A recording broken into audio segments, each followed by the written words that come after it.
what seemed all unknowing and candid, but they suspected it was false.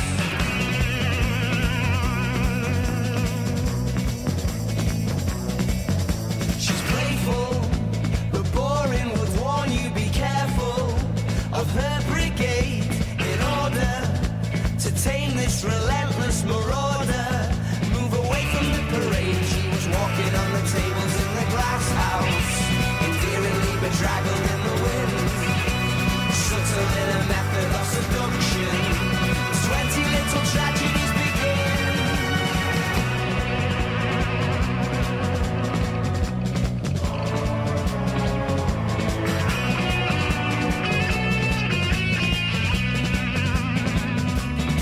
And she would throw a feather boa in the road if she thought that it would set the scene. Unfittingly dipped into your companions, enlighten them to make you see. And there's affection to rent, the age of the understatement, before the attraction ferments. Kiss me properly and pull me apart.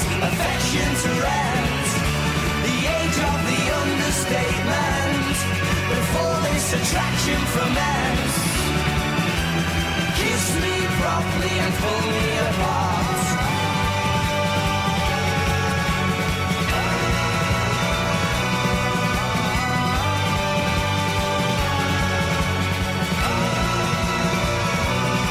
And my fingers scratch at my hair before my mind can get too reckless.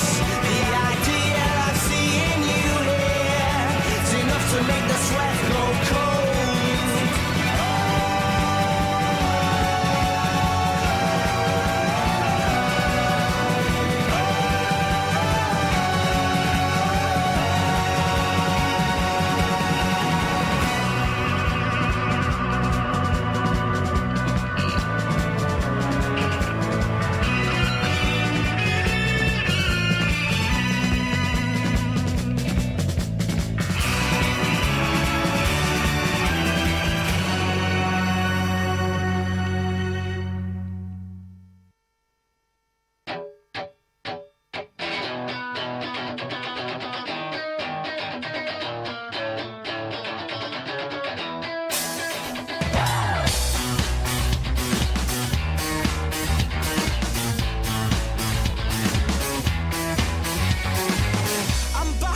Liverpool and everything seems the same, but I worked something out last night that changed this little boy's brain. A small piece of advice that took 22 years in the make, and I will break it for you now. Please learn from my mistakes. Please learn from my mistakes. Let's dance to Joy Division and celebrate the irony.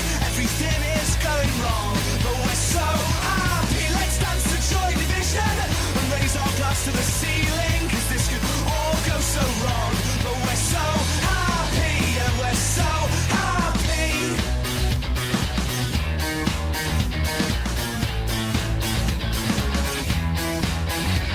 So if you're ever feeling down, grab your purse and take a taxi to the darker side of town. That's where we'll be, and we will wait for you and lead you through the dance floor up to the DJ booth. You know what to ask for, you know what to ask for. Ask for Joy Division and celebrate the irony. Everything is going wrong, but we're so happy. Let's dance to Joy Division and raise our glass to the ceiling, 'cause this could all go so wrong, but we're so happy, and we're so happy. Let the love tear us apart. I've found the cure for a broken heart. Let tear us apart. Let the love tear us apart. I found the cure for a broken heart. Let tear us apart. So let the love tear us apart. I found the cure for a broken heart. Let tear us apart. So let the love tear us apart. I found the cure for a broken heart. Let tear us apart. Let tear us apart. Let tear us apart.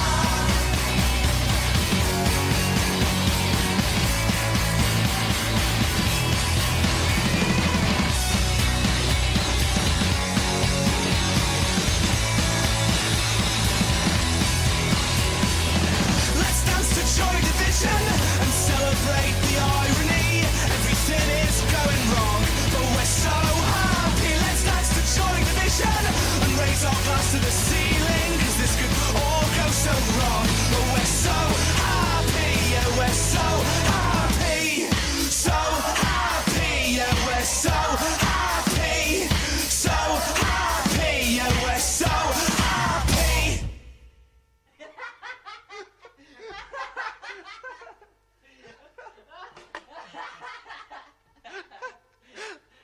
Oh my god. Right. Welcome. Hello, and welcome to the weekly football breakfast on a Thursday morning, as always. So, we're back for another week to talk about football, and we've got a lot to go through this week. We do it. 2 rounds of Premier League. Yeah, there's been 2 rounds of Premier League. There's been a lot of footballing action and a lot of debates to talk about. So, I mean, first of all, what do we make of just a quick? What do we make of our performances of our teams? So Luke, obviously from Spurs, lost to Arsenal and QPR. I don't know how QPR did, so Jamie could talk about that. Now, but, so I think just fill us in, just a quick. Spurs, obviously in the North London derby, the performance wasn't particularly great. I mean, I wasn't in a position to see the game for some reason, but I know the reason. I was away, but from what I could tell from the performance, Pochettino might have lost us the game. The fact that Foyth started ahead of a fit Alderweireld, it just wasn't a great decision, was it? I mean, apparently he looked nervous. Aurier and Foyth on the right hand side, there's always going to be a bit of a liability. But yeah, disappointing to kind of come off the back of some really good performances and kind of not get a win, which I expected. I thought we were better than that Arsenal team just in general, but at the very least, I think we're ahead of them now.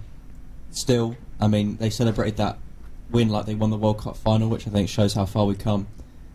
And so yeah, I mean, not the best result, not the best week, but at least we won 3-1 against. You still bottled the 2-1 lead.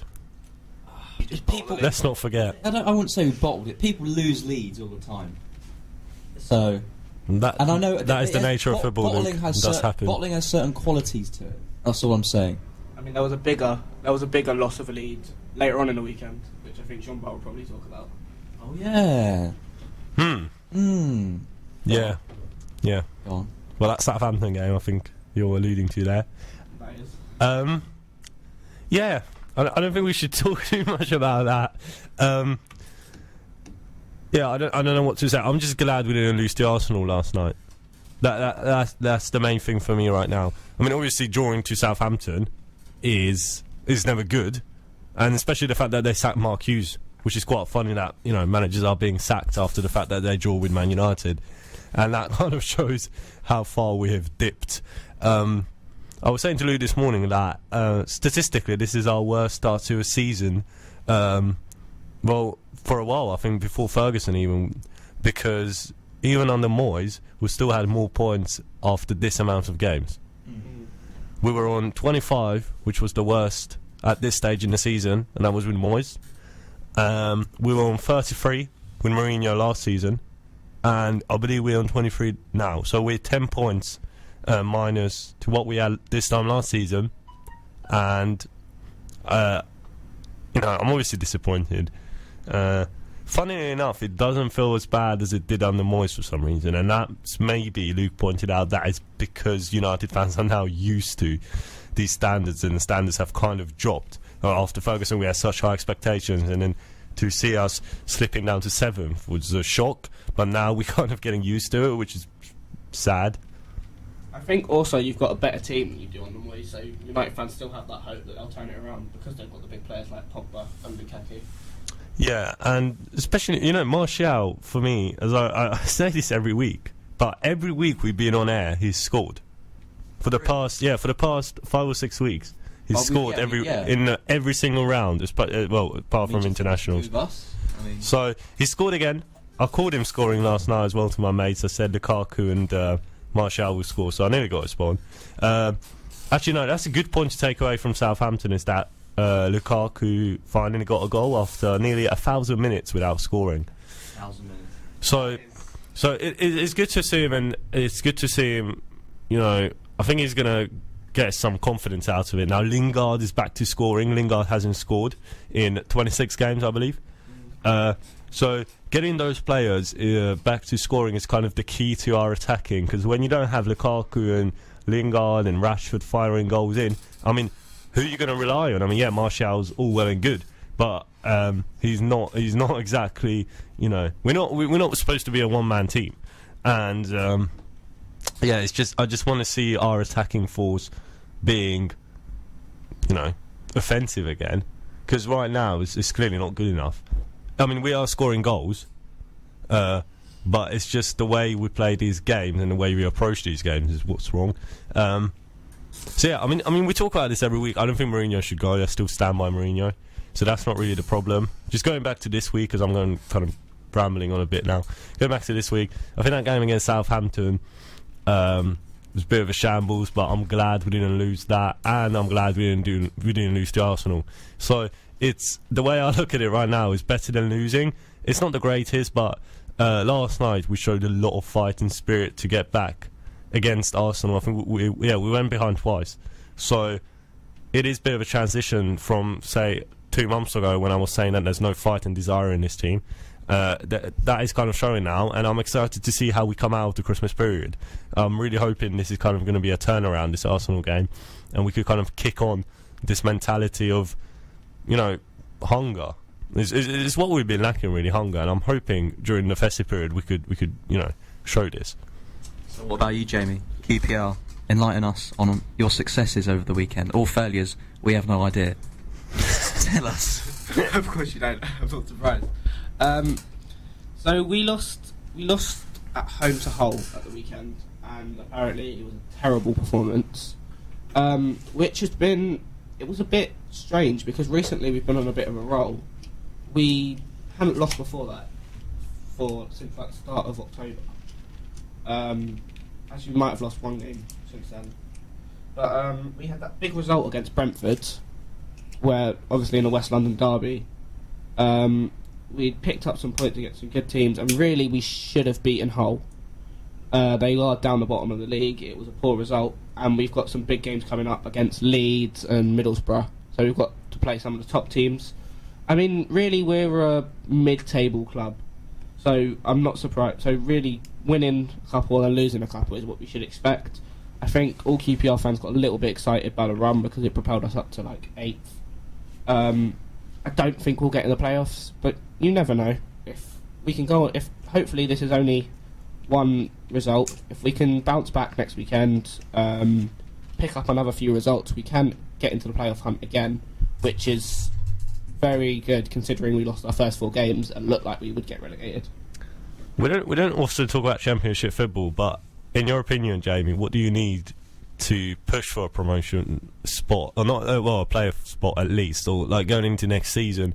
What qualities do you need to make it to, you know, that top 6?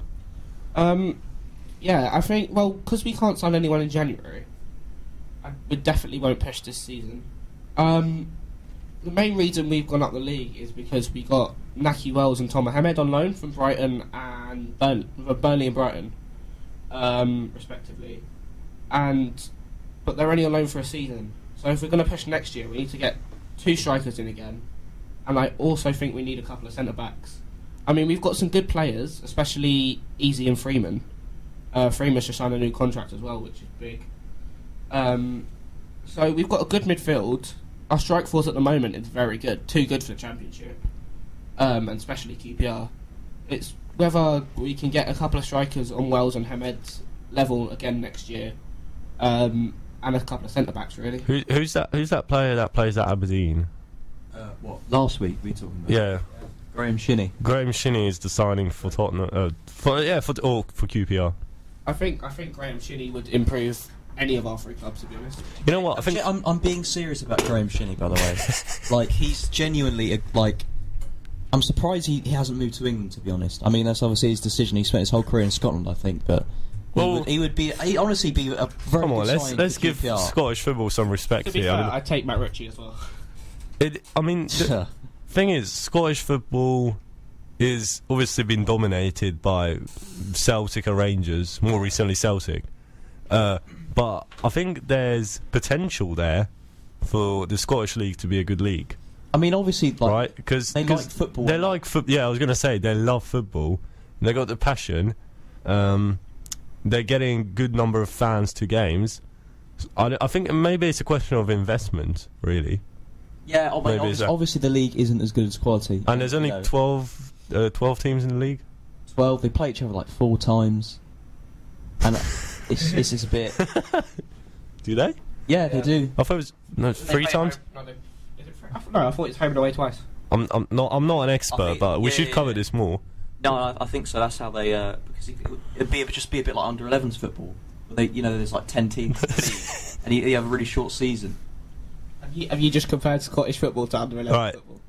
Not in that sense. Don't get mad. I don't think it's helped that the league's been dominated by 2 clubs. That's an interesting debate, actually. I know we're going all over the place now, but should Celtic or Rangers be considered into the English league?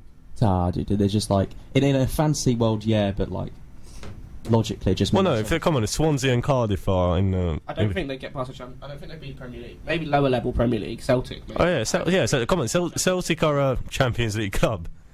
Yeah, because they play in the Scottish League. Back in the day, when Celtic and Rangers were at their height, that would have been very interesting. They had some genuine quality players, but I mean, especially now, it's just a monopoly up in the Scottish League.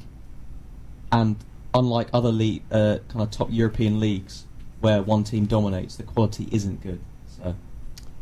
Yeah, I think they'd only be a mid-table club in the Premier League now, Celtic. Interesting. Right. Just to quickly then cover some of the more interesting games that we've seen over the weekend.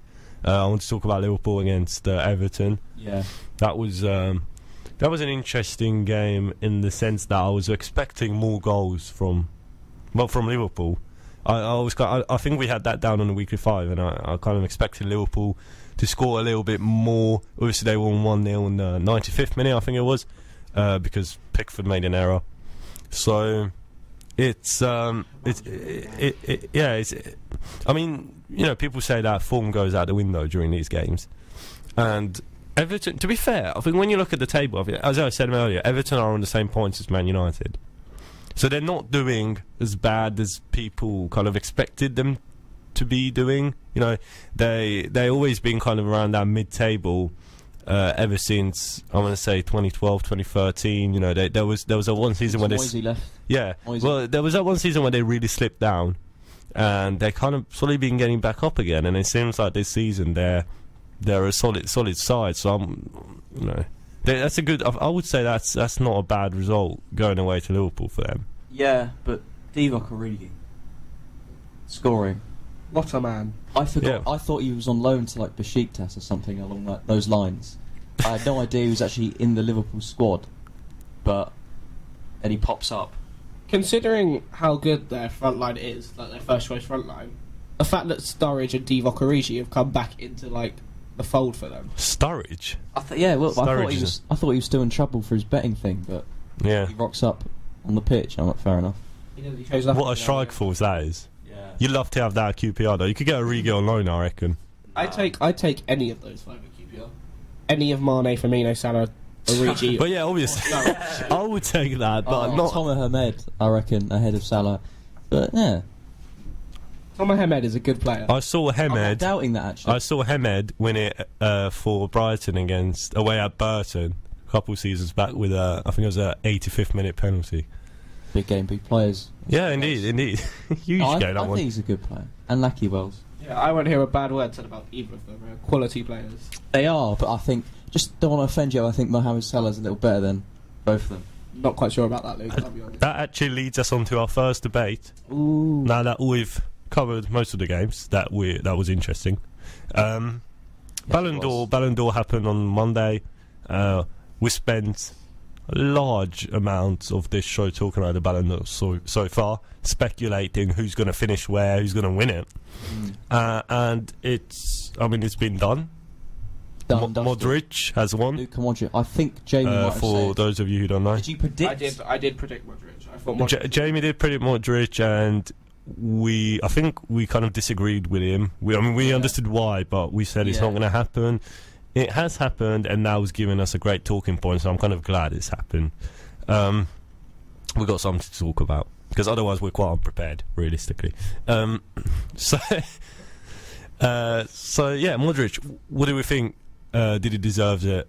Well, no, does he deserve it? And if not, who should have won it? I think he didn't deserve it. Yeah, but why? I think, I'm not sure. I think the hype train on Modric, the concept of him winning the Ballon d'Or, it's just, yes, he's been brilliant. He's been absolutely brilliant. I just don't feel the standard you need to be, especially in the last few years with Ronaldo and Messi, the standard you need to be the best player in the whole entire world that year. I just feel he's not up to that level. He hasn't played to that level. Yes, he's been very good, but I feel sometimes people get an idea in their heads that a certain player deserves to win it. The idea that Modric deserved to win the Ballon d'Or got a lot of traction, and kind of as a result of that hype, that's why he won it. But do you reckon that's, that influenced the people voting? Because yeah, it might have got with the fans, but the people who actually had a say in this. Kind of. I feel like people, it's kind of implied that, if you know anything about football, then Modric, he's brilliant, he's been so underrated for so long, he's done this with Croatia and stuff like that, and then all of a sudden that gets into people's heads, and that's the way they vote. We're gonna go through the whole list, but first I've got some statistics here. So last season, 2017-2018, Modric scored 2 goals, got 2 assists, and he had 0 Man of the Match awards in the Champions League out of 11 games he played in. But he did win the Champions League. Compared to that, Salah, for example, got 44 goals. And I mean, I'm not saying we should just look at goals, but I'm just talking statistics here. Salah got 16 assists, so more than double Modric, even though Salah's a striker. He got 2nd most key passes in the Champions League and 2nd most chances created. Ronaldo got 44 goals and 8 assists, so I mean, many would say Ronaldo deserved it. But Messi got 8 Man of the Match awards in 6 Man of the Match awards in 8 games, so that's 75% of the games he played in the Champions League. He got Man of the Match. He was La Liga top scorer, he was European top scorer. He got most assists in La Liga with 18. He got most free kicks with 7, most chances created, 94, most key passes with 80, most shots hitting the post. That's a weird statistic. Most successful take-ons. He had more than 200 take-ons that were successful, and he had the most Man of the Match awards in Europe. So what do we make of that then? And he finished 5th. Just spoiler, Messi finished 5th. The fact that Messi finished 5th is an absolute travesty. I am like Messi's biggest fan, and to be fair, maybe the Ballon d'Or is normally judged on awards. So you can see why Modric won it, get into a World Cup final, and then win the Champions League as well. If it wasn't Messi, I'd say Modric, but he should have been top 3. Definitely. Interesting. That does lead us on to the fact that we got the full list here, and we're going to talk about this, because clearly Jamie doesn't agree. I didn't agree. I think it's all over the place, this one. I think this is a bit of a mess.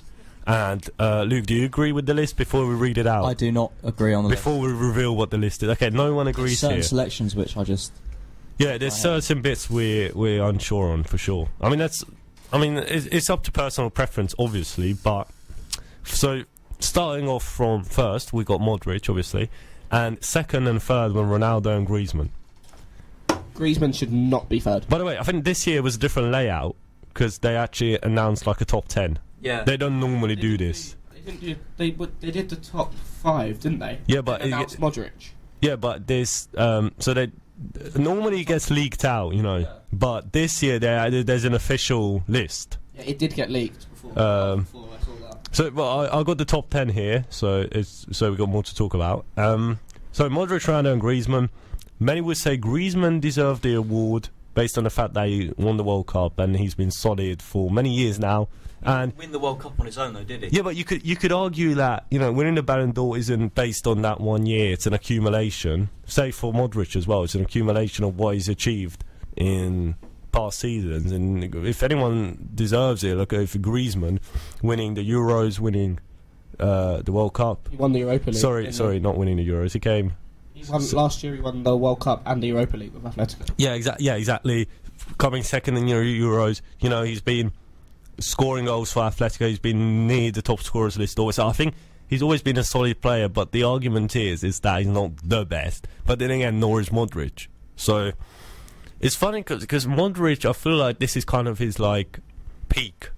I mean, he's 33, so for most players they wouldn't really be. Yeah, I saw this that at 33, Iniesta moved to Japan, and Xavi moved to the Middle East.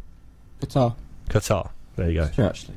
So it's you got to give him some respect that at this age he's still. I mean, no, he's not still at the top. He's at the top now. So he's pushing forwards even at this age. But I think this is a one-off for him. He's and I'm not just talking Ballon d'Or. I'm not saying he's going to win a second Ballon d'Or. I'm saying this. He might, move away from Real Madrid come the end of the season. Inter Milan wanted him last year, didn't they? Yeah, that would be an interesting addition. For That him would seem realistic as well. But it's funny because he's been better.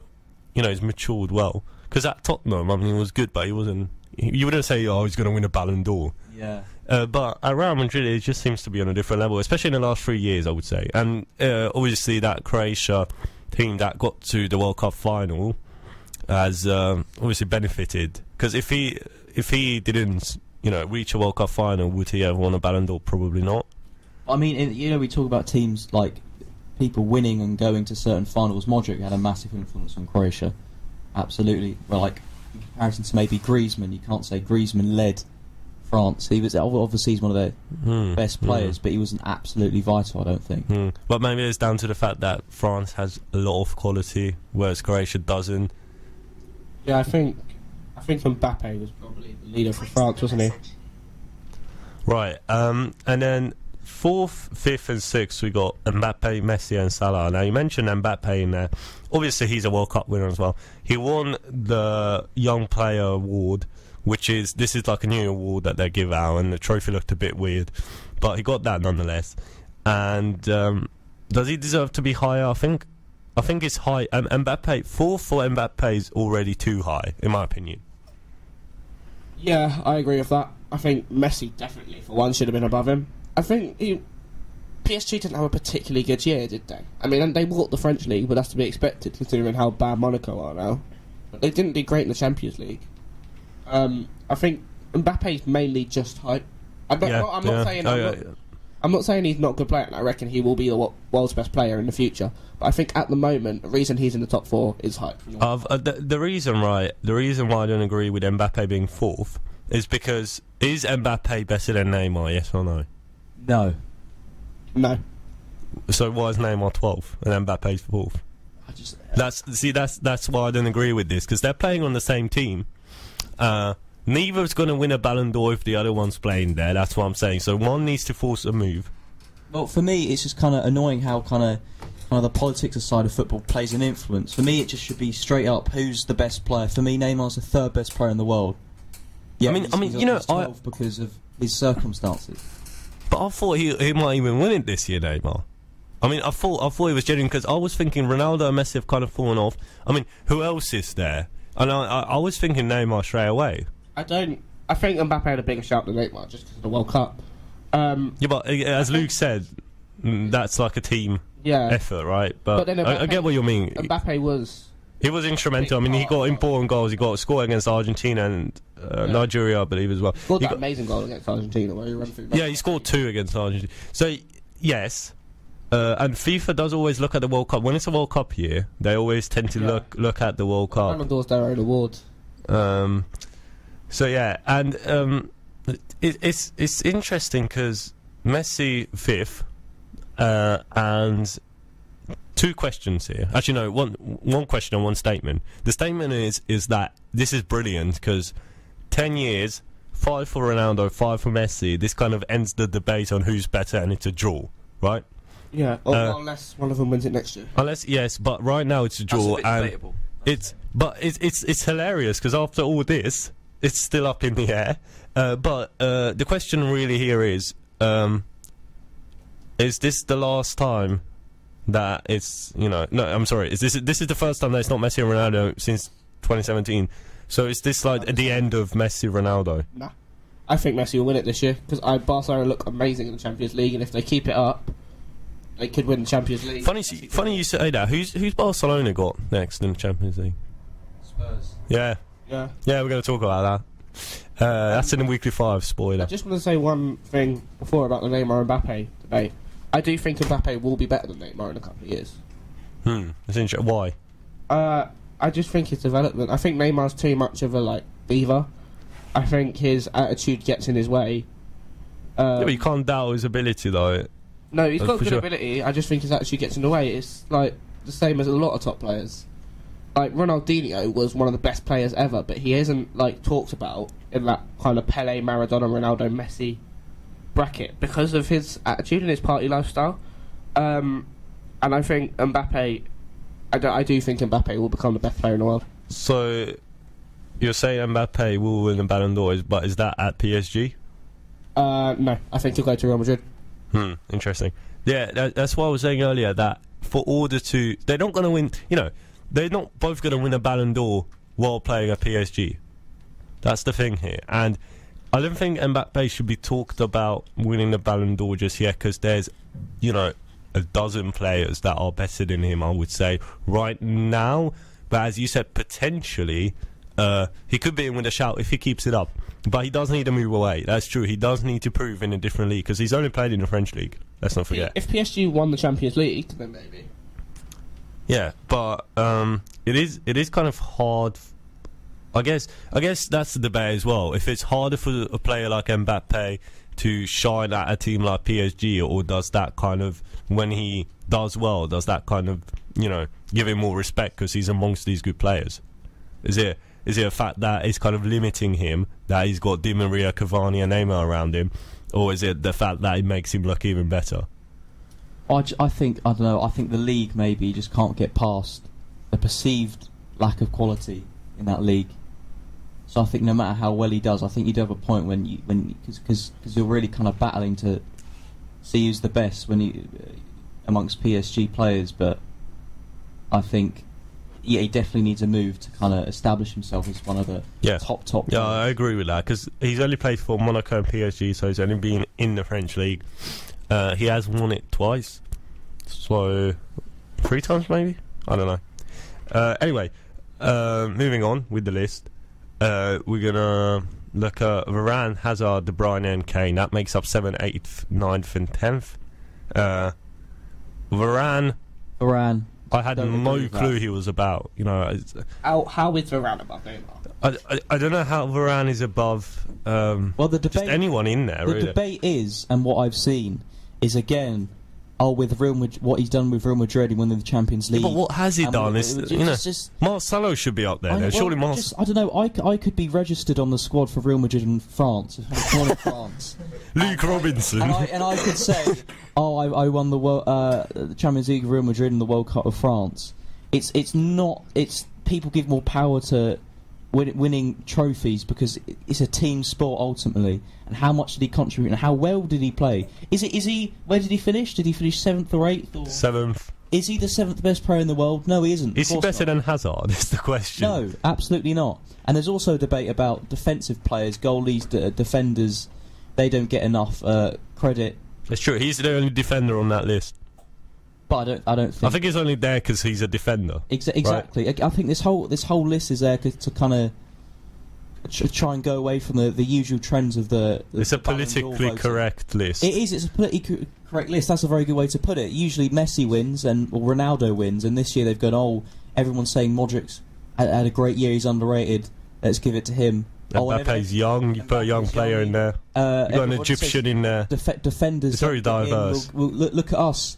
Look how diverse we are. Look how much we know about football. We put a defender 7th. It's a diverse look how list. clever we are. Essentially, what they're saying. It's just it's a bit annoying, but I'm happy with Harry Kane at 10th. It's actually Salah finishing 10th. No, sorry, 6th. Is interesting because many would argue that we talked about this a lot. That he was good last season, not as good this season, and at one point we probably would have all agreed that he deserves a Ballon d'Or. But now, is it a fair finish for him to finish 6th? Is that a fair representation of this year for him? Seeing that he's he's dipped kind of. I think he had one of the best. If you look at that top 6, out of everyone there, Salah had one of the best league seasons. Maybe Messi had a better season, and that was it. League wise, I think I don't know. I mean, Salah didn't pick up last year until second half. So he could go back to his form after Christmas. Don't really know. Well, I don't think we'll see him in the top 10 next year, is what my prediction is. I kind of agree with that. He's not going to be up there, especially, you know, seeing as this year's been quite controversial, so I think he might have benefited from that if it was a proper list. If it was done right, then Salah I don't think he would be 6th. I think it might be like 8th or 9th. Speaking of which, Hazard, De Bruyne and Kane, Premier League players. There's 4 Premier League in now to the 6. 1 English player, which is Kane. He's finished 10th, which I think is too high. Oh, really? Which, especially considering that Neymar is 12th. That's my main reasoning behind it. Considering the list in itself is not very good, just take it for what it is. Kane in 10th. They're saying Kane is the 10th best player in the world. Do you agree with that? Take it for what it is. Kane in 10th. I think if you look at these players, they all won something this year. What has Kane won? Just giving too much to, again, just too much power. Varane is Varane better than Kane in terms of overall play? I wouldn't say so. Kane, golden boots, individual. Kane put in a shift at left back.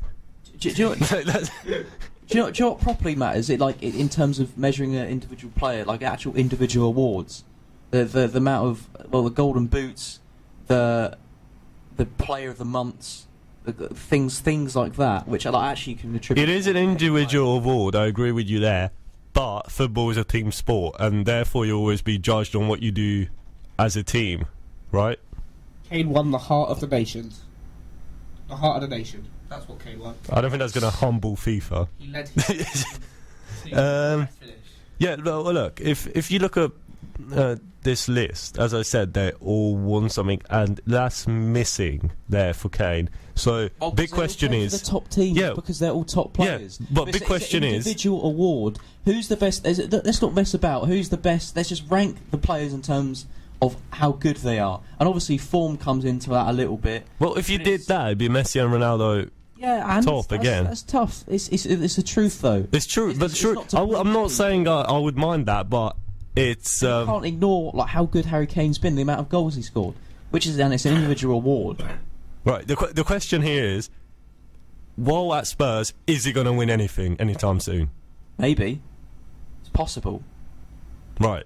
But that's the difference, because if you look at anyone in that top 9, if you said, oh, is he going to win, anything this year, you'll probably say yes. Apart from maybe Salah, Liverpool aren't going to win anything. But everyone in there, they're playing at, as you said, top clubs. And yes, Kane might be doing well individually, but let's not forget, football is a team sport, and FIFA will look at that. FIFA will look at the Champions League, World Cup. If it's a Carling Cup, then is that going to increase his chances slightly? No, I'm talking maybe, FA Cup. I'm talking Europa League semi-final. Champions League semi-final. Maybe a Europa League win if you get put in that. So you have to move to one of the teams, and let's bear in mind there's only so many trophies out there. Have to make one of the few teams that would be with a genuine chance of winning a trophy. Yeah, it's a bit like Neymar. Which is annoying. I think that's true, unfortunately. But it's annoying that Kane, on an individual award, ranking how good each player is individually. So you're saying Spurs aren't capable? Spurs aren't capable of providing Kane with a winning team that could, frame him to be the best player in the world? Not to the extent of if he went to Real Madrid, it'd be a lot easier. And would he move to Real Madrid? I don't think he would. I don't think he would. The fact he stayed this long indicates I think he'd stay for his whole career.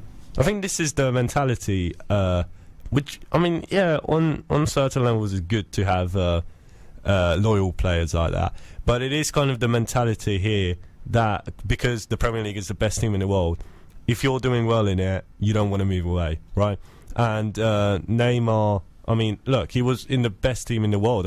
He won the Champions League with Barcelona, but the mentality there was that he wants to win the Ballon d'Or and therefore moved away to a PSG team, which arguably is nowhere near as good as the 2015 Barcelona. So I think Kane's kind of in the mindset, I just got top scorer in the Premier League, I don't need a Ballon d'Or, which, I don't know, it's debatable. I don't agree with it, but I think that is the mindset. And if you look at the top 9, none of them are English. Kane's the highest ranking English player, and this could be why, because if you're in the Premier League, you're kind of satisfied because, it's the best league in the world, right? That's my opinion. I get that thinking. I do. So we're going to wrap that up. That was a long section with a lot to talk about. We're going to play you some music. And after the break, we're going to dive into the Weekly 5 and do a review of the Premier League fixtures coming up. So see you then.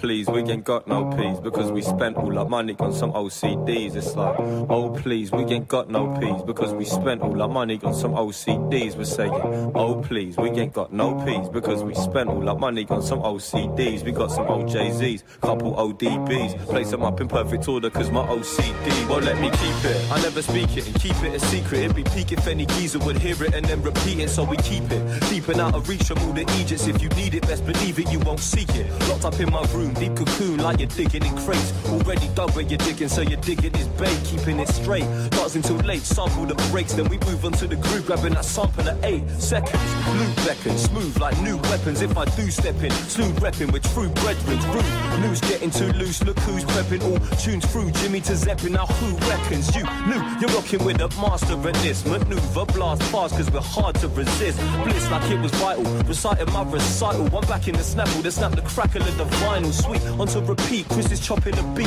flipping these verses like the burgers on the grill at Bodines. We keep it mean, pristine, cleaner than clean. Harp at these harmonies like we're speaking to genius. Like, oh please, we ain't got no peas because we spent all our money on some OCDs. It's like, oh please, we ain't got no peas because we spent all our money on some OCDs. We're saying, oh please, we ain't got no peas because we spent all our money on some OCDs. We got some OJZs, couple ODBs, place them up in perfect order cause my OCD won't let me. Cause it's a rap, he brings the pads to the lab. The lab is my pad, we're using every session to jam. Working on our revolutionary revenue plan, but currently without the green like a recession in damn. And so we scribbled on the daily, making beats from pretty ancient plastic, this the greatness that your parents used to play with. Quick and very painless, stumbled onto rap, always been sick but very aimless. Now I'm quick to leave you brainless, you anus, you ignoramus. Just let me say this, not the greatest, but give me space kid, I'm set to make it. So basically we're bringing it back to basics, rocking hi-hats and big kicks that are the latest trend. It's a statement, but when you put this fashion aside, this rap music is a passion of mine. Line for line, cause I designed it in its rhymes. Chilling time keeps ticking, but I'm high. Keep spitting and flipping rhythms to vibe like, oh please, we ain't got no peas because we spent all our money on some OCDs. It's like, oh please, we ain't got no peas because we spent all our money on some OCDs. We're saying, oh please, we ain't got no peas because we spent all our money on some OCDs. We got some OJZs, couple ODBs, place them up in perfect order cause my OCD. It's like 16 bars in 16 minutes, I kill it. Extinguish all the fire from the liars and the gimmicks, losing spirit. Brothers putting cheddar over lyrics, then diminish any vision when they clear it. I hear it, it's happening, moving like that mannequins dressed by other brothers, hiding under covers with mothers be panicking, rambling, gassing like the Anakin, but red and blue lights are out of sight on the mic. Stop damaging your honor and your pride. Gone up from the side, never dipping from the written flow Pacific when I rhymes on time. Told a fact and back and slap to any crackerjack who be slacking his Mac. I'm on the track and in my prime, ease your mind if you hold it. Time if you chose it, keep your spine straighter than a blind homophobic. Ease your mind if you hold it, your time if you chose it, and keep your spine straight tonight.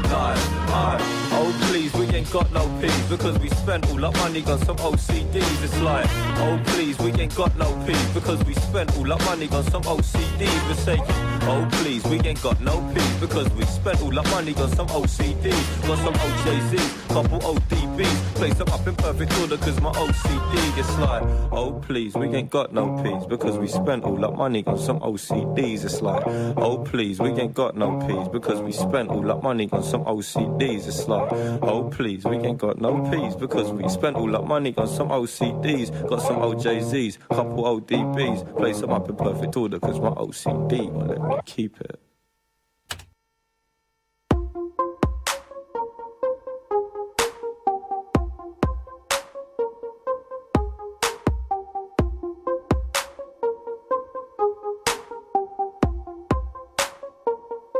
1-6. Game.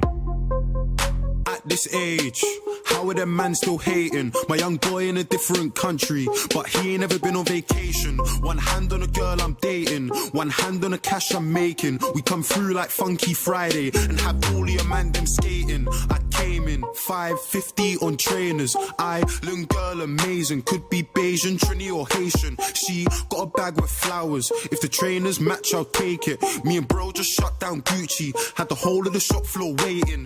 Who's that girl in a line with a big behind us looking all tempting? If her friend is a dead thing, take one for the team with a brethren. Two paintings at the entrance, want attention, but a man can't let them. She must think I'm a reverend. You ain't coming here getting redemption, no way. At this age, how are them man still hating? My young boy in a different country, but he ain't never been on vacation. One hand on a girl I'm dating, one hand on the cash I'm making. We come through like Funky Friday and have all of your man them skating. I see them man skating now. I'm talking about running their legs. My youngins in country. He can't even butt me till nothing is left. I'm flooding my right, I'm flooding my left. I'm ducking your wife, I'm ducking the feds. The bell on the trap is buzzing again, but still I ain't trying to get busted by feds.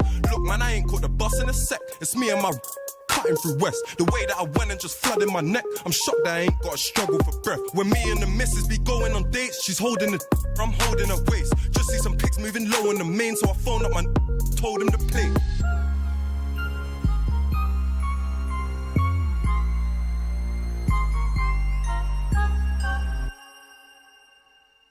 Pen girl, you can HMU. I don't wanna cuddle in HUG, and I'm still shopping in HMV for all of mine in HMP. Heard you got a girl going DMU. If I DM'd you, will she DM me?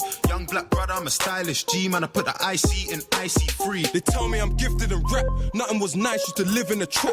Now if I go ask that chick for a snap, I could bet money she's giving me that. I'm always in Harrods, I'm filling the bag. Them ain't winners, them are mad. Gal like my vid and them bitches are bad. They get picked in the foreigns and ditched in the cab. Game. At this age, how are them man still hating? My young boy in a different country, but he ain't never been on vacation. One hand on a girl I'm dating, one hand on the cash I'm making. We come through like Funky Friday and have all of your man them skating.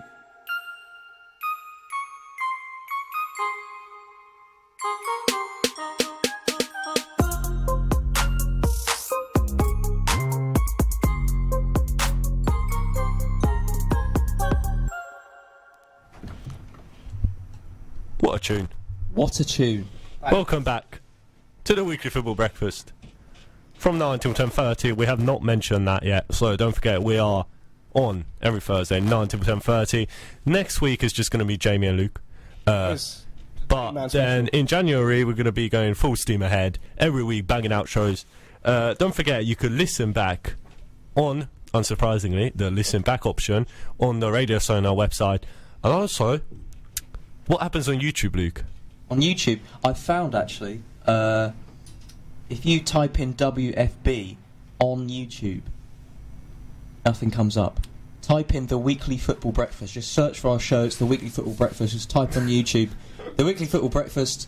It will come up, and Indeed. watch it, enjoy it. We have last week's show and the week before on there. Full show. And all of our shows in the future will be going on there as well. Indeed, and we have been demonetized because of the music, so We can't make money off it. well, for the first video, I got a notice saying it, but we will change that. And I'm thinking from next year we might just we're always going to upload the full thing. We might just have segments like Luke's take on Guardiola, or whatever. You know, we have little segments, little clips on there. Little highlights. Yeah, little snippets and little nibbles. Nibbles laid out on a table for you to enjoy. Indeed. Until Thursday morning comes, and you tune to Radio Sonar. So that's going to be going the full on. Meal. But right now we have 2 videos on there, so you make sure if you missed it, you could catch up. And we are on 100 subscribers. Should we do a 100 subscriber special? I think we should. I'll celebrate. Yeah, and we could do that by talking about Euro 2020 qualification. Oh yeah. Bless the audience. I mean, we have misled you slightly, because before the break I said we're going to talk about the Weekly 5 and Premier League fixtures, but that's wrong. That's going to be after the next break. Now we're going to talk about Euro 2020 qualification, as well as the Nations League semi-final, and I'm going to do a bit on like coaching and the stuff I've noticed with Mourinho and other coaches as well recently. So I think Euro 2020, brief outline. Qualification is going to be starting from next spring, and this is going to be the Euros where there's I think it's 8 different venues across Europe. So this is definitely an interesting one. So let me just get the groups up, because the draw has been made for the groups. Luke, say something. I'll load it up. I'll say something. I have a confession to make. One of those subscribers for the Weekly Football Breakfast YouTube channel is me. I'm subscribed as well. So really, we're on like 98. Have you subscribed to? Well, it's my channel, so I don't think you can be. Can you be subscribed? But you can be subscribed to your own channel. Probably. Do you use that YouTube account like as your? No, I got two. I got two. Yeah, so you should probably subscribe and make it 101 subscribers. Anyway, now that I've got the groups up, that's 5 seconds of your life that you'll never get back. So more than 5 seconds, actually. Group A is England's group, and they got Czech Republic, Bulgaria, Montenegro, and Kosovo. What do we make of that? We've got quite an easy group, which is quite nice. By decent, you mean easy? Yeah, that's why I said easy. Oh, if we said decent. Oh, yeah, we've got quite an easy group, which is, I mean, we've got the safety net of the Nations League in case anything happens, but I doubt it will. I reckon Kosovo is quite a nice country to get, to be fair. So is everyone in now. I think Montenegro, Bulgaria, and Czech Republic aren't exactly the biggest threat in terms of football for England. I think when you consider our biggest, probably the best team other than England in there is Czech Republic, I think we'll be fine. There will be tough teams to go away to, I would say. The atmosphere and the fans, it will make it difficult.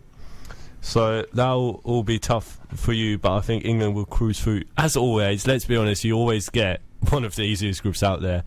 So I'm surprised we haven't got San Marino. I think Scotland have got them, haven't they? They have, and I think we're going to briefly touch on every single group for the qualification stage. So Group B is Portugal, Ukraine, Serbia, Lithuania, Luxembourg.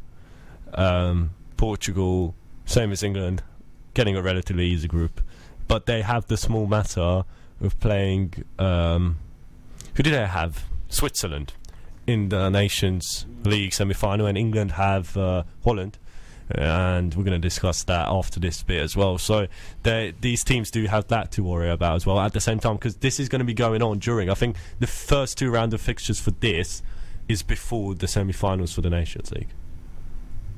Interesting.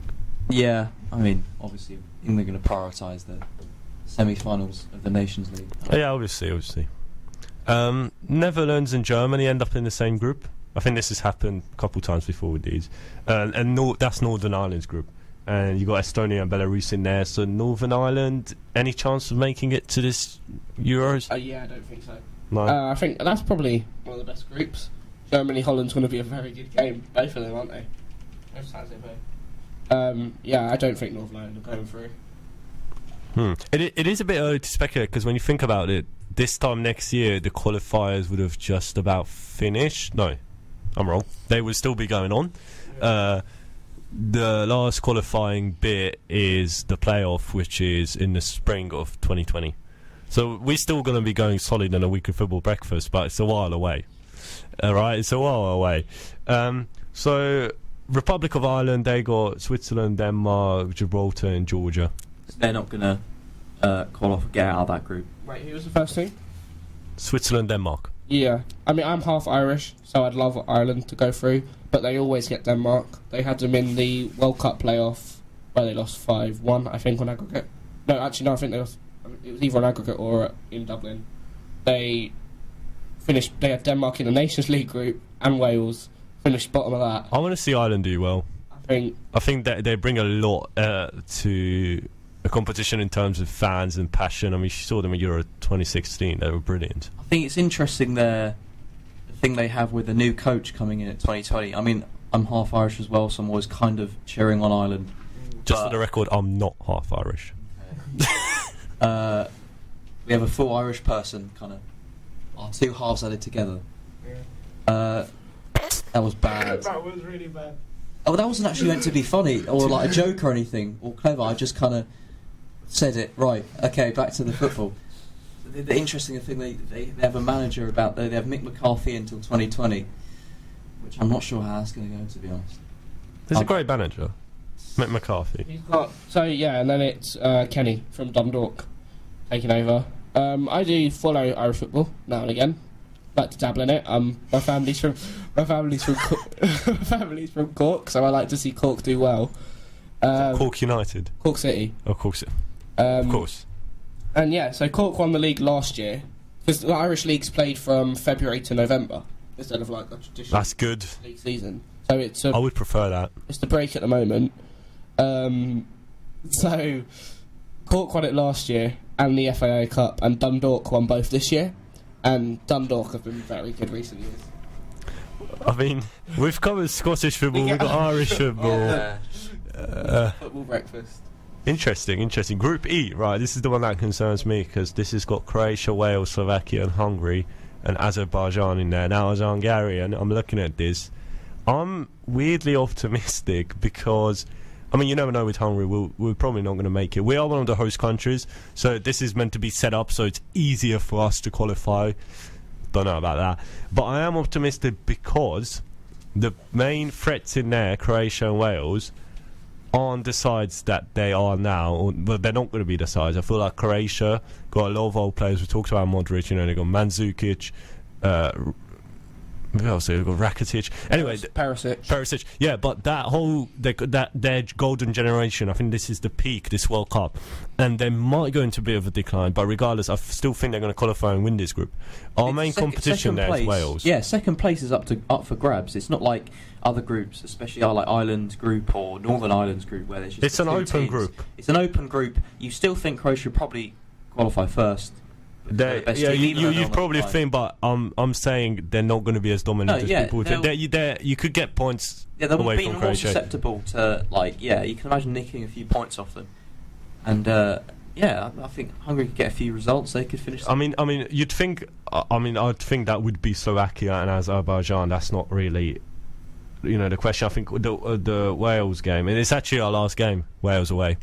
That's going to be crucial, and I think Wales really depend on Gareth Bale, and say if Gareth Bale gets another injury, I think that's kind of it for Wales. And let's not forget they got nowhere near to qualifying to this year's World Cup. Well, you think there's kind of a mini project under Ryan Giggs at the moment. They're kind of, a lot of their players are quite young. They're kind of growing as a team. So maybe by the time that game comes around, they could be a better team. Don't they? They have Giggsy in the dugout. I mean, they have Aaron Ramsey. They have the dugout. Where else would he be, Luke? Well, he could be on the pitch. I don't know. Like Klopp. Klopp got on the pitch, and he got we didn't even mention that he got a fine, a suspension even for running on the pitch. Anyway, going back to 2020, Group F. This is this is one of the bigger groups. Yeah. So this one has 6 teams, and so does the next 4 groups. But the previous 5 groups we just talked about, the Group E, have all got 5 teams. This one has 6 teams. So this is Group F, which has Spain, Sweden, Norway, Romania, Faroe Islands, and Malta. Spain should go through. Sweden should go through as well. Sweden, it should be. Sweden, it's one of those groups that's, I think, it's got obvious runners-up and winners in there. Group G. Poland, Austria, Israel, Slovenia, Macedonia, Latvia. Not much to say on that, apart from the fact that Poland will definitely go through from that. Maybe Israel. Austria. It's between Austria and Israel, really. I think there was a lot of hype around Austria last Euros, and they didn't really perform. They finished last. They're surprisingly bad for the players they have. Just say it. Well, it's. I think it's because they don't have that culture around football. Yeah, it's a bit like Switzerland, but then Switzerland are all right, aren't they? You'd think Austrians are good because they're basically German, but they're not good. David Alaba and Arnautovic, poor for considering they're some decent players. Unfortunately for them, but surprisingly for that. Group H, and this is the. I would say this is probably the big one. This is the most entertaining group for a neutral. It's Iceland, France, Turkey, Albania, Moldova, and Andorra. France, Iceland, and Turkey, they're the 3 I'm looking at thinking who's going to go through. Yeah, I think France will win it. I think then Iceland, Turkey could be very interesting. I mean, Iceland... Very different styles of football. That's on the other end of the spectrum, I would say. Turkish and Icelandic, everything, culture, football, fans, everything. Even in terms of geography, they're like separate ends of Europe. I think Iceland are probably the favourites, just about, but you know, could go either way. Yeah, Turkey aren't the team they once were. They seem to have been in decline the last few years. I don't think they were ever on top. No, they were on top, but they had a decent team. For them to decline, they were never in a position. No, but I mean, they're terrible now. Like, what have they done in football? I mean, they didn't even qualify for the last Euros, I don't think. Yeah, they did. There was Euro 2016 they were there. Okay. Show me up, why don't you? But honestly, that internationally, there was points where Turkey have been decent. They have had some good players. Arda Turan, who's himself has completely declined. There was a point in time where you think Turkey will easily get second there, but the roles have changed. They did quite well at the 2008 Euros, didn't they? Yeah, exactly. Yeah, but that was 10 years ago now. The point is, Turkey aren't very good at the moment. The fact that Iceland, all fair play to them, but the fact that people think Iceland can finish second. That says a lot about Iceland. That's not really on Turkey. That's because Iceland are good. There's a limit to how good a country with a population of 300,000 people can be. Well, no, if they've got 11 players that are best in the world, then there's your limit right there.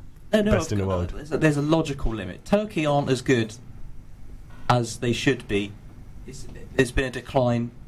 I think players like Arda Turan, Çalhanoğlu, they have players where you think they could be a decent team, but they're obviously not. They're obviously not performing. But it's funny you say this, because I don't think... I mean, logically, you'd think population affects how good a national team is. Yeah. But Iceland, 300,000, making it to a World Cup. India, China, biggest countries in the world, more than 1 billion people, and nothing. Well, I think it shows how important football development and coaching and all those factors are more important than just kind of having a population born with it. Theoretically, if you had an island of 50 people, they could win a World Cup. Yeah. And if 11 of those 50 were amazing players.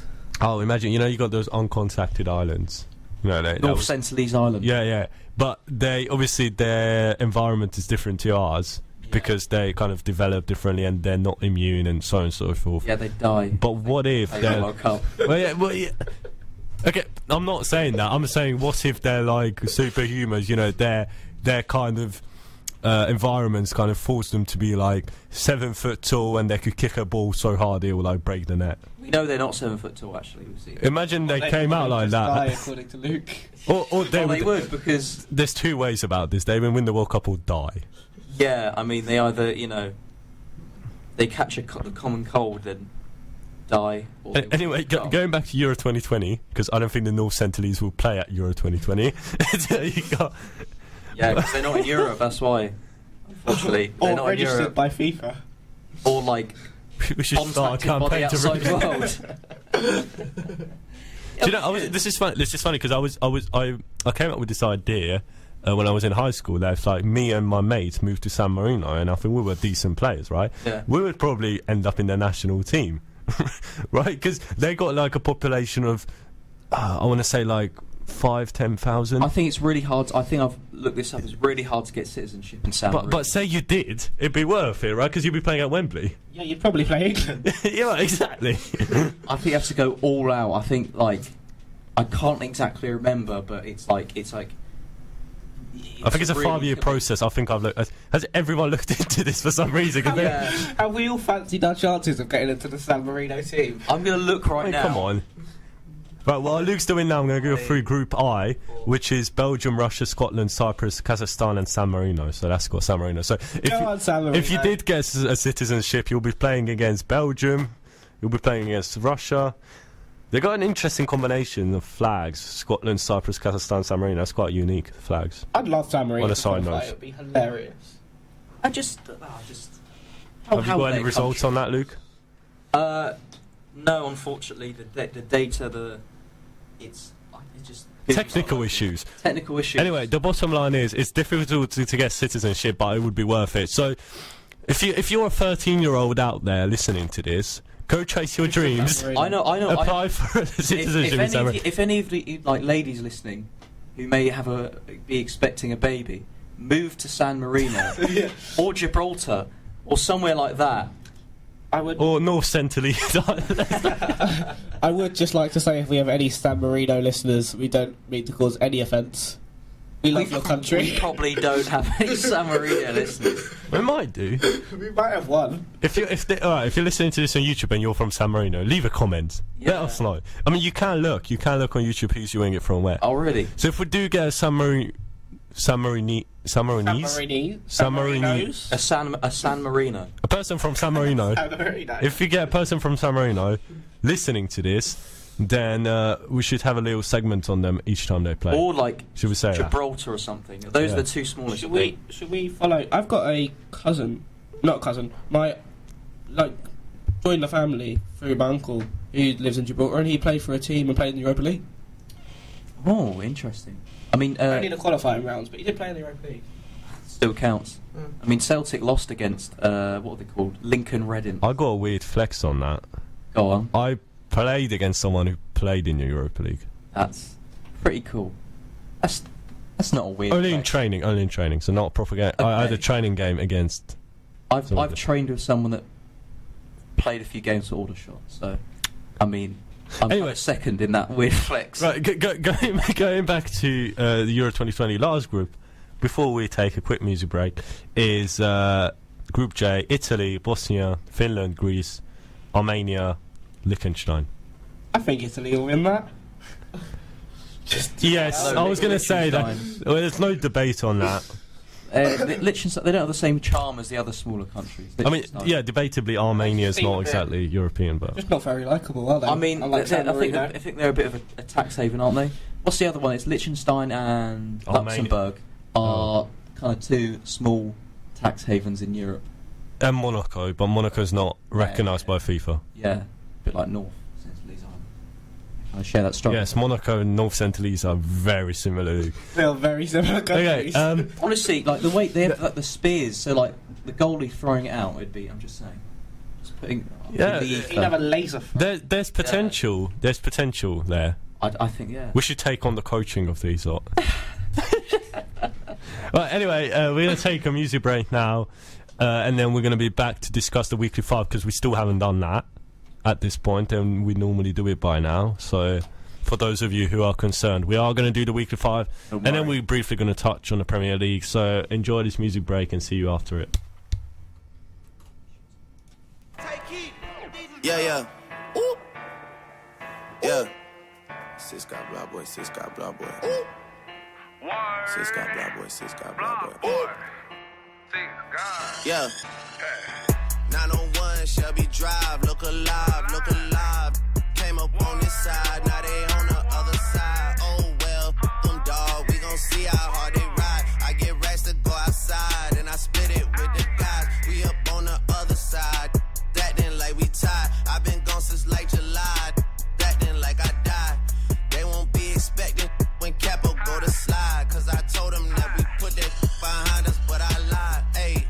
Hey, look who I'm around, man. If I up, I'ma be downtown, man. Full flow down, man. That's if I get caught, man. Push me to the edge, so it really ain't my mother fault, man. I'm not to blame, man. This industry is cutthroat. I'm not the same, man. And I could let you check the tag now. I'm rocking name brand. I'm only chasing after bags now. I got a game plan, and I'm out here with the woo. 700 3i5s, look alive, look alive.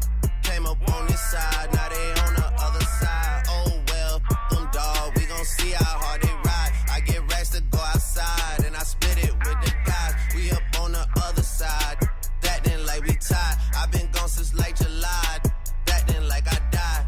They won't be expecting when Capo go to slide, cause I told them that we put that behind us, but I come through, you and you.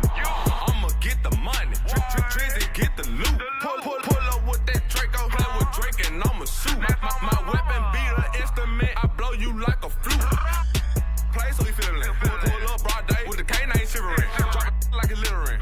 We at your door like we the delivering. He not a plug, he middleman.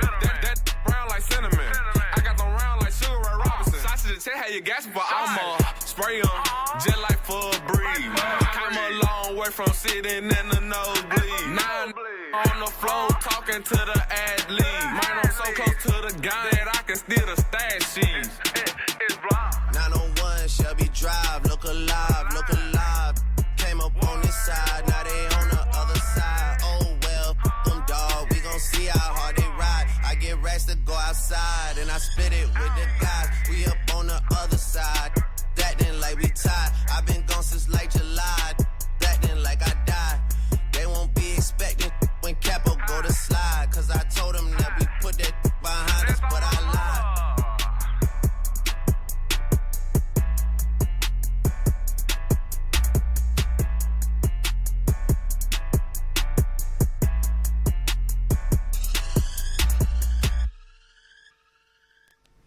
Welcome back. Welcome. We are back. We are back, and we're back. Sadly, this is the last bit of the show now. The last 20 minutes, and we're going to talk about the weekly five. And once we finish talking, I assume like this is gone. People can't listen to this back. No, you're wrong, Luke. Oh, really? Yeah, you're wrong. How am I wrong? Well, Luke, if you know, once you've missed this, you can now go on the Radio Sonar website. Right hand side, top right, you have a little box saying listen back, and through that option you can magically listen back for the next Wait, week. really? Yeah. Is there any? But what if I don't go on a Radio Sonar website? Is there somewhere else? Yes, there is. There's a website called YouTube, and if you type I've in, heard of it. I have heard of it. if you type in, okay, right, we're gonna stop pretending like you got no clue about this. Everyone I really knows. have Look, no idea. everyone knows. We're on YouTube now. What's a YouTube? We plugged it enough. Okay, yeah, we have mentioned it enough. We're on YouTube. We're on the Radio Sonar website. You already know. So Type in on YouTube, make the sure Weekly Football Breakfast. make sure you check us out. And if you're on YouTube, you know, if you're listening to this on YouTube, leave a like, much appreciated. And subscribe. Thank you very much. 100 Subscribe. Over 100 now. Indeed. Non-bastard subscribers. Really? 101. No, we're still on 100. Sorry to disappoint. Can you change that, please? Yeah, can you subscribe, John Paul? Yeah, sure. I'll make sure I subscribe to our Can you own subscribe, channel. the listener? Can you subscribe? All of you. Can you? Okay, right. Store Weekly messages. five. Lads, calm down. Weekly five.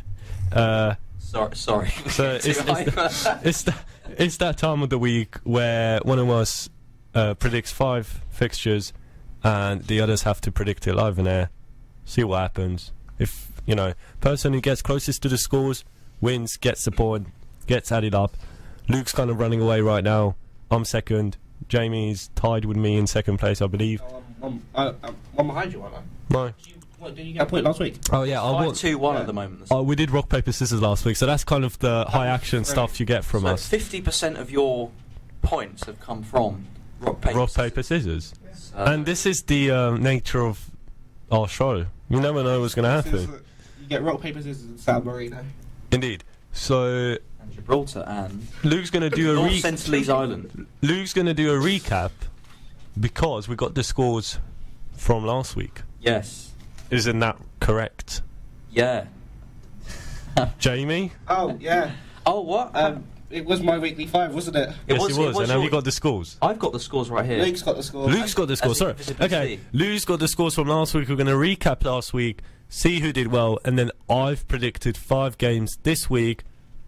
Let's see what happens. So, come on, Luke. Okay. Thank you, John Ball. Spurs Arsenal was the first game of the weekly 5. I predicted a 2-0 win to Spurs. That didn't go so well.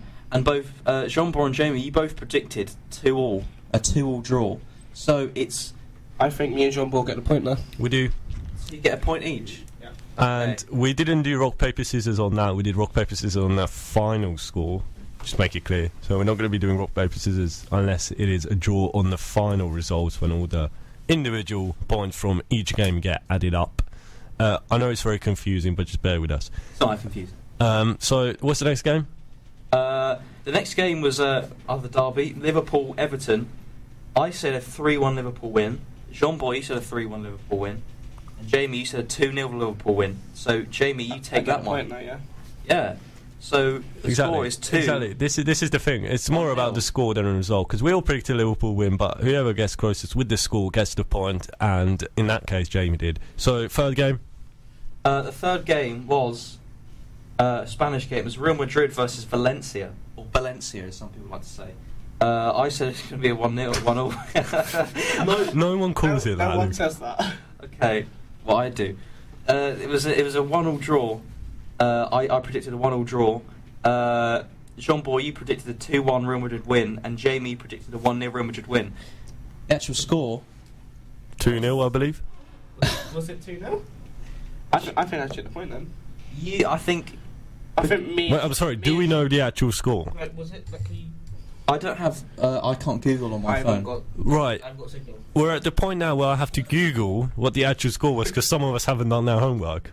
Sorry, I've had deadlines.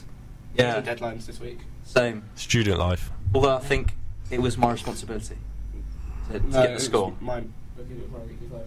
Was it? Is that how it I'll works? take the blame for this. Okay. I mean, you don't have to. One sec. Okay. Still. So yeah, what tactic was we playing for the Senselese Island? Was it Valencia, did you say? Yeah. Or Valencia? Valencia. 2-0, yeah, it was 2-0. 2-0. 2-0. Me and Jean-Paul should both take a point now. Wait, Jamie, what did you say? I said 1-0. Oh no, I should. No, take it. you said that. I said 1-0. I should take that. Real Madrid, Real Madrid wouldn't concede. Yeah. Therefore, 1-0. you get Annoyingly, Jamie gets that. Next game. So it's 3-1-0. So I'm out of this already. Yeah. Celtic Aberdeen, the Scottish Cup final, big game. That was 1-0, I believe. I mean, we all said Celtic to win. It was 1-0, Celtic. We all said Celtic to win. I said 3-0. Jean-Paul said 2-0. And Jamie said 3-1. I think Jean-Paul takes this one. Yeah. So what's that? Score is 3-2-0. I've got 0 points so far 3-2-0, in this round. For the first time maybe in history. Oh, so if I get a point here, then it's rock, paper, scissors rock, again. paper, scissors again. Yeah. Will you though? Okay, what is it? Yeah, I don't. Roma versus Inter Milan. I predicted a 2-1 win to Roma. Jean-Paul, you predicted a 3-3 draw. Now, controversially, that was That was it 2-2. doesn't matter because I forgot to write down who. Jamie predicted 1-0 to someone, but it doesn't matter because I think Jean-Paul came closest with this one. So Well, I mean, Luke, you were only a goal away. Sorry, we didn't say, but it was 2-2. It was 2-2. I think Jean-Paul takes. So it was 2-2, but who said 2-1? Luke. I did. To Roma. But you thought it was going to be a draw. Yeah, you was only a goal away. I'm not sure about that. Right. I wanted to go to rock paper scissors again. Well, I'm out of this. This point means nothing to me. Yeah, but it means that I win. No, rock, paper, scissors. Rock, paper, I got scissors closest happening. because I predicted a draw, and at the end of the day, it is about, Okay, for the second time this second week in a row, we're doing rock, paper, scissors to settle the weekly 5. The total score this season, I've won 5. Jean-Paul's won 2. Jamie's won 1. The funny thing is, we never thought that would do rock, paper, scissors, let alone Twice. 2 weeks in a row. I did not think this will happen again, ever. I didn't think it would happen once, never mind twice. So it's a draw, and this is a brilliant segment we got going on I here. think we should just do a rock, paper, scissors radio show. So Luke's okay. So what's going to go now? We're going to do rock, paper, scissors, shoot. So rock, paper, scissors, shoot. Rock, paper, scissors, boom, shoot. boom. Yes. You reveal your. And Wait, Luke is it on shoot or after? on shoot. On shoot. Because why would you shoot and then it doesn't make sense. Luke's going to commentate. Best of 3. A weird angle right here, but Best of 3. Okay. Right. 3, 2, 1. Rock, paper, scissors, shoot. Oh, Jean-Paul's got rock. 1-0. Jamie shows scissors. 1-0 to Jean-Paul. Rock, paper, scissors, shoot. Oh, he's turned it round at him. James showed rock, Jean-Paul showed the scissors. 1-0. So whoever gets this, wait. No, not yet. Why not? Best of 3. Best of 3. Best of 3. Oh yeah, shit. Yeah. What? Wait. Rock, wait, I need to build up the suspense. Ready? Okay. So for the record, whoever wins this wins this weekly 5 segment. Yeah. Okay. You ready? Go. Rock, paper, scissors, shoot. Jamie takes it. Jean-Paul showed rock, but Jamie showed paper. Jamie's taking it with paper. He's taking it with paper. Oh. Your winner is. Paper never wins though, apart from then. Well, That doesn't make sense. Smashing all the preconceptions. Rock always there. wins. of the weekly football breakfast. This is what happened. So I believe the score is 5-2-2. I mean, I was looking so well. I was kind of running away with it, but at this point, I'm getting scared. I'm kind of looking down, seeing you. Well, I'm not here. I'm not here next week, so let's hope. So you should get a point taken off. Let's hope you'll be here for ages doing rock paper scissors because I want to see a draw. That's the theme. Right. Well, I'm kind of disappointed now. Why? Because you lost. Well, I lost last. You know how it feels. I could have gone. Well, no, but if I would have got a third point, I would be on your tail. I would be putting pressure on like Spurs does.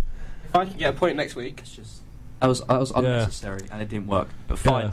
I think we have time now for this week's weekly 5. This week's weekly 5. Why do we have 9 points? We've been doing this for 9 weeks. I don't know. We have.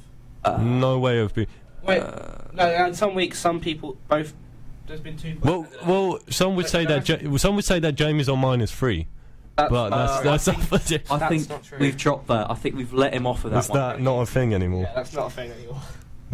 Okay, well, this week's weekly 5 because we're literally running out of time, and that's an indication that on the weekly football breakfast we always, provide entertainment and information. Time just flies by for your footballing needs, and time, yes, indeed, absolutely flies by. And we even do rock paper scissors for your entertainment. So packed with if that's not a reason to listen to us, then I don't know what is. So weekly 5 for this week. Luke, pen to paper. Hang on. I mean, you're not signing a contract, you're just writing down there. It's only me and Luke predicting this week, isn't it? Because you're not here next week. No. We can do it on behalf of Jean Boy. Indeed. Okay, yeah. I could call in. Yeah. Should we phone John Paul next week? Can we get a call in? Let's do it. We can. I'm away on important business, but I could call in. So, first game, Chelsea playing Man City. Huge game. Huge game for the implications of where Chelsea will finish, and I think this will. I'm not saying this is a title decider, but you know how they say that if you're top at Christmas, you'll pretty much won the league.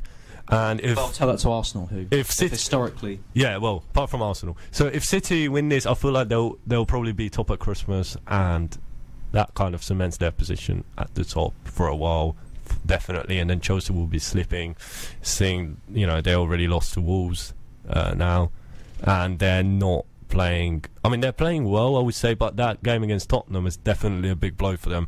They were obviously unbeaten until that game, and it doesn't seem like they're high up in confidence right now. So I've gone for a 2-1 City. I've given Chelsea some credit because they are playing at the Bridge. 2-1 City. I wrote that in the wrong area. Okay. 2-1. I wrote that in the wrong area. Professionalism, as always. Okay. Shall I give my one? Go on. I agree with Jean Paul that I think Chelsea are falling a bit. I think City are probably definitely the best team in the league. I should win it again this year. 2-0 City. Interesting. I'm going to go 3-1 City. I think there's not much more I can add to that, to be honest. 3-1 seems a scoreline. Chelsea will get a goal. And they're not. I mean, their defence is pretty bad, I think, in Chelsea's, in my opinion. But I think City will only get 3. Right. Next game is a Champions League game.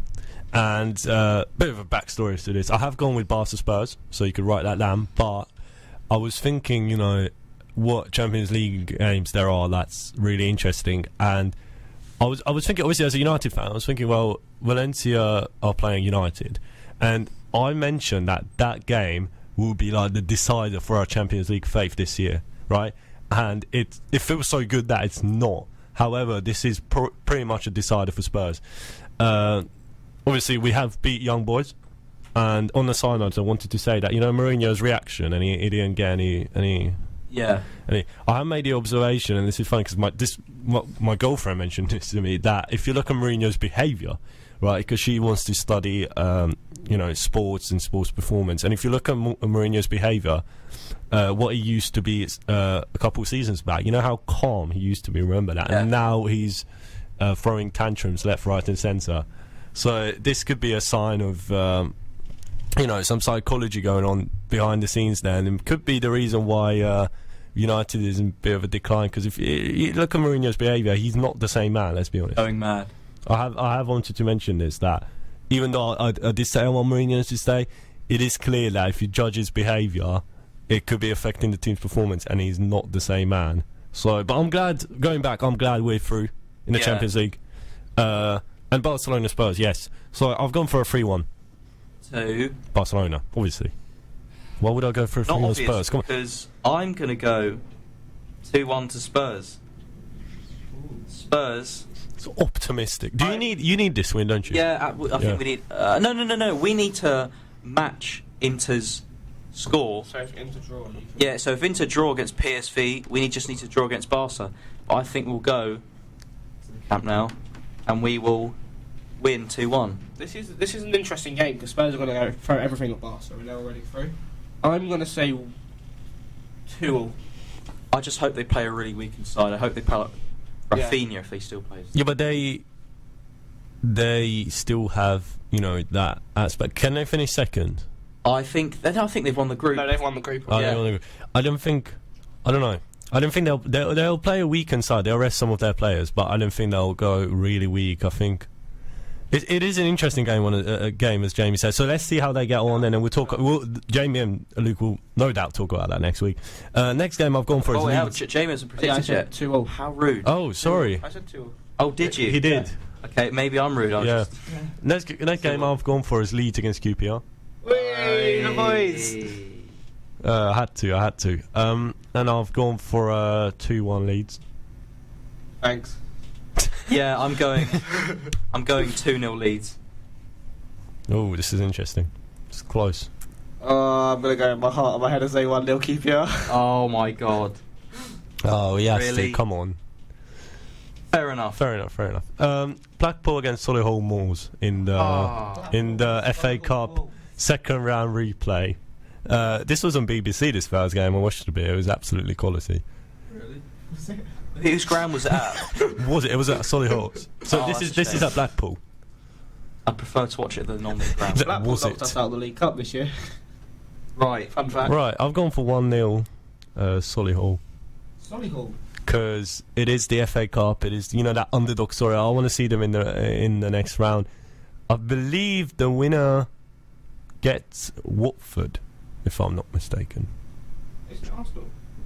Oh no, yeah, no, Arsenal. sorry, it's The winner gets Arsenal. Yeah, winner against Arsenal, and they're playing at home. So imagine Arsenal playing away at Solihull.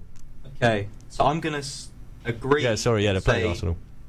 Solihull's gonna win 1-0 just because I don't like Blackpool. I don't trust it. I'm going to be... So you've gone You don't trust their kit? I don't trust their kit. Have you gone the same as me then? Yeah, I have. Actually. Okay, interesting. I'm going to be sensible and say 1-0 Blackpool. No, 2-1 Blackpool. He just doesn't like Blackpool.